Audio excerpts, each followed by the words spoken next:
તો સૌથી રોમાંચક બેઠક તો બનાસકાંઠા છે। બનાસની દીકરી અને બનાસની બેન વચ્ચેનો જંગ અને બનાસકાંઠાથી અતુલ ત્રિવેદી અમારા સંવાદદાતા વધુ જાણકારી સાથે જોડાઈ ગયા છે। અતુલ, કઈ જગ્યા પર મતગણતરી કેન્દ્ર છે, કેટલા વાગ્યાથી ત્યાં હિલચાલ જે છે તે વધુ સ્પષ્ટ રીતે જોઈ શકાશે, લગભગ કેટલા રાઉન્ડ બનાસકાંઠામાં હોઈ શકે મતગણતરીને લઈને?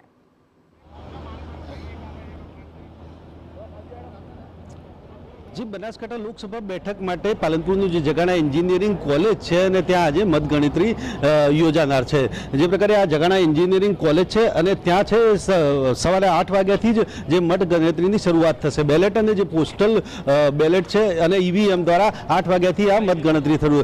કુલ 3 બિલ્ડિંગોમાં આ મતગણતરી થનાર છે અને 23 જેટલા રાઉન્ડ છે એ આ મતગણતરી 23 જેટલા રાઉન્ડમાં થશે।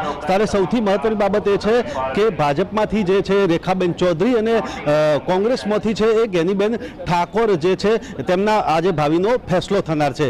એટલે કે જ્યારે લોકસભાની ચૂંટણીની જે પ્રકારે જાહેરાત થઈ અને ત્યારબાદ બનાસકાંઠાની બેઠક છે સૌથી ચર્ચાસ્પદ રહી છે અને એનું કારણ એ છે કે જે ફાયર બ્રાન્ડ નેતા હતા જ્ઞાનીબેન ઠાકોર તેઓ ચૂંટણી લડી રહ્યા હતા। તેમનો 28 વર્ષનો બહોળો અનુભવ હતો। જ્યારે રેખાબેન ચૌધરીએ શિક્ષિત ઉમેદવાર તરીકે ઉતર્યા હતા ત્યારે આ જે બનાસની બેન અને બનાસની દીકરી વચ્ચેનો જે જંગ રહ્યો છે અને તેનું આજે પરિણામ છે। એટલે ચોક્કસ કે જે પ્રકારે જાતિવાદી સમીકરણને આધારે ચૂંટણી લડાઈ છે ત્યારે હવે મતદારોએ કોના પર જે મતનો અથવા તેમનો કળશ ઢોળ્યો છે તે આ પરિણામો ઉપરથી સ્થિતિ છે સ્પષ્ટ થશે આજે।